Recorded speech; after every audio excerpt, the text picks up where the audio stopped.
Babylon is the newest film by Damien Chazelle, the man behind La La Land, Whiplash, and First Man. It follows the rise and fall of multiple characters during an era of unbridled decadence and depravity in early 1920s Hollywood. Hey guys, this is Ben from iCrave Network here with my review of Babylon. But before I get started, make sure you subscribe to the channel and hit that bell notification icon so you don't miss any of our reviews here on the channel. And let me know down in the comment section below how excited you are for this film. Okay, so anybody who knows me knows that I have been very excited for this movie, okay? For the past 3 years, it's been #1 on my most anticipated list. La La Land and Whiplash are two of my favorite movies of all time. So it's safe to say I was a little excited for this movie, and I really enjoyed it. Babylon is such a wild ride. It is 3 hours of unfiltered, unhinged chaos, and I had a great time. Now, this film is not going to work for everybody. I'll say that right off the bat. This is not a film that is going to be super accessible, that a lot of people are going to love. It's a very ambitious movie, and it takes some big swings. It might not click with everybody, and I totally understand that. But for me personally, I loved so much about this movie that I can't help but at least like it. Now, like I said, this movie is insane. It's super gutsy and ambitious, unlike any film about Hollywood that I've ever seen. Damien Chazelle's goal with this movie was to capture what Hollywood was like in the 1920s. Now, if you're anything like me, you might picture, a somewhat traditional way of doing business, some men in suits shaking hands, that kind of thing.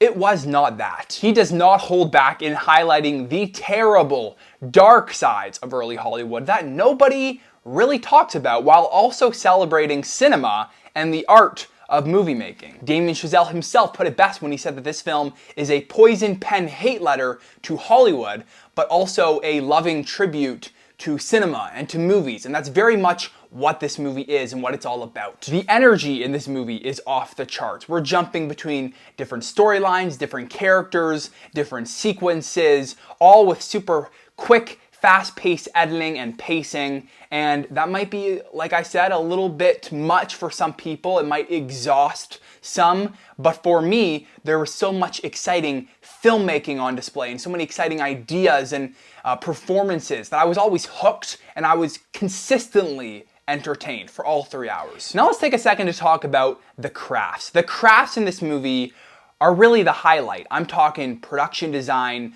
sound, costumes, makeup. They're all phenomenal and do a great job at capturing this time period. The score here is also phenomenal. I love all of Justin Hurwitz's scores, all the scores he's done for Damien Chazelle's films, and this score is no different. It's kind of been my gym playlist as of late, and I've been listening to it non-stop since it's come out. It's very loud and bombastic and in your face, but it also has some more mellow and romantic themes as well. Just a really, really nice score. Very jazzy, as we've come to expect from Damien Chazelle and Justin Hurwitz. Honestly, all of Justin Hurwitz's scores just elevate Damien Chazelle's films to another level. They kind of act as the soundtrack to his films. And while this film is not a musical in any way, the score adds so much to it and allowing it to feel very musical throughout the whole movie. It's the best score of the year, and I will be rooting for it to win the Oscar. And then we got to talk direction. Once again, Damien Chazelle just knocks it out of the park when it comes to his direction. He is a master of his craft, perfectly directing each scene in a way that allows it to ebb and flow in a seamless way. The whole movie is filled with smart and clever directorial choices that I really appreciated. It's filled with, those signature long takes and extravagant camera movements that we've come to expect from Damien Chazelle. And there's some really inventive stuff that he does with the direction. And there's so much direction in this movie. It's all direction for 3 hours, non-stop creative directorial choices, and I was just eating it up. And then the performances. Okay, Margot Robbie, let's start with Margot Robbie. Phenomenal, quite possibly her best performance to date. She is easily one of the best actresses working in Hollywood right now, and this performance she has so much to do. like this movie, she is a very unhinged and chaotic character. And with that, there's a lot that her character is given, a lot of material, a lot of fun material that she's given to work with, and she nails all of it. Diego Calva, who plays our other lead, is also very, very good in his first major Hollywood role. This should be a star-making performance for him. He is very much the audience's guide throughout this film, and with that, he's a much more grounded character. But especially towards the end of this film, he has some really great scenes where he's able to showcase his acting abilities. Brad Pitt is also very good in his more limited screen time. And then there's a whole bunch of great cameos in here as well, but my favorite would probably have to be Tobey Maguire. Tobey Maguire is so funny in this movie. He is hilarious. He only has a couple of scenes, but those scenes are some of the best in the movie. He's such a weird character, but he fits it so well. He is hilarious. So for all you Tobey Maguire fans out there, you're in for a treat. Damien Chazelle is just doing it different, okay? Who is making films like this? Big, creative, ambitious swings like this, let alone at an $80+ million budget. We just do not see movies like this being made anymore, and it's just so great to see. It's all practical, there's no CGI, and he really utilizes every filmmaking tool that he has at his disposal. And everything here is just pure movie-making magic and really encapsulates everything that I love about Hollywood and what I love about cinema. I respect him using his street cred to make something that would never otherwise be greenlit, and just, like I said, taking a big swing. That being said, it didn't fully work for me, and I did have some problems with the movie. As much as I loved what Damien Chazelle was going for, as much as I respect this movie, it does have some problems.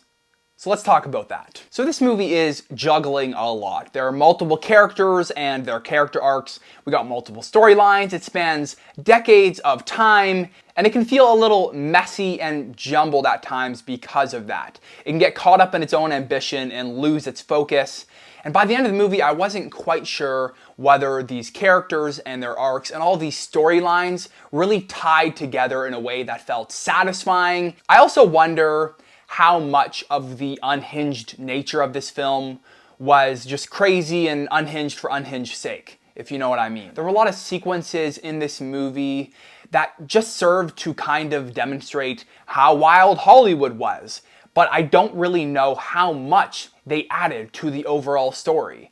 And all they did was add a craziness factor to the film. I wish it would have stripped out some of those elements, tightened up its runtime, and focused more on these characters, their relationships with one another, and their specific arc. It's 3 hours of maximalist filmmaking, and not all of it works. There are some phenomenal scenes, but then they're followed by scenes that just did not land as well as I think they should have. And because of that, it feels a little inconsistent, a little bit like a teeter-totter at times. We have sections of the film that are really strong, and then sections that just don't quite land. There's so much I could talk about with this movie. There is a lot of movie in this movie, and like I said, it is not going to work for everybody, but if you saw the trailer and you were digging it, if you are interested in seeing a movie about the early days of Hollywood and all the craziness that ensued, then definitely check this movie out. I personally really liked the movie, even with all of its faults. I cannot wait to watch it again. So that's it for my review. I hope you guys enjoyed. If you did, make sure you hit that like button and subscribe to the channel so you don't miss any of our videos. Let me know down in the comment section below what you thought of Babylon once you get a chance to see it. And while you're down there, let me know what your favorite Damien Chazelle movie is. If you want to check out more of our reviews, you can click any of the video icons right over there. Thank you for watching, and I will see you in the next video. See ya.